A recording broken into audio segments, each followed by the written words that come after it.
Welcome sa ating weather update ngayong May 6, 2025. Pag-usapan naman natin kung may babantayan pa tayong bagyo dito sa ginawa nating tropical weather outlook. Wala pa tayong inasahang sama ng panahon, no areas being monitored for the next tropical cyclone formation sa susunod na 7 araw.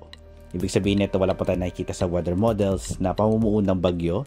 Ibig sabihin yung mga binantayan natin nitong nakarang araw ay nalusaw na o di kaya ay nagpaulan bilang low pressure area. Ay wala pa naman sama ng panahon sa Pilipinas, asahan pa rin yung mataas na value ng heat index. Posibleng umabot sa danger level ang heat index ayon po yun sa Pag-asa ngayong May 6, 2025. Pinakamataas sa Isabela, 45 degrees Celsius. Sumunod sa May Cagayan, Cavite, Camarines Norte, 44 degrees Celsius. Metro Manila, Pangasinan, Bulacan, Tarlac, Batangas, Quezon Province, Northern Samar at Zamboanga del Sur, posibleng makaranas naman ng 43 degrees Celsius na heat index.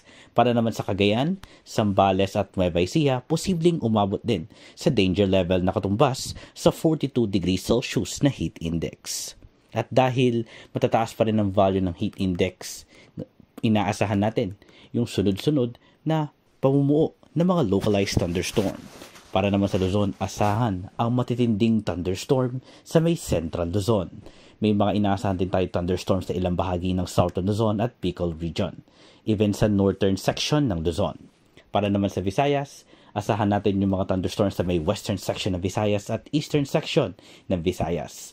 May inaasahan din tayong thunderstorms sa may Palawan Region. Para sa Mindanao, asahan ng matitinding thunderstorms sa may Cotabato, Central Mindanao, Zamboanga Peninsula at ilang bahagi ng Davao Region. Yan po muna ating latest. Mag-ingat po kayo and God bless.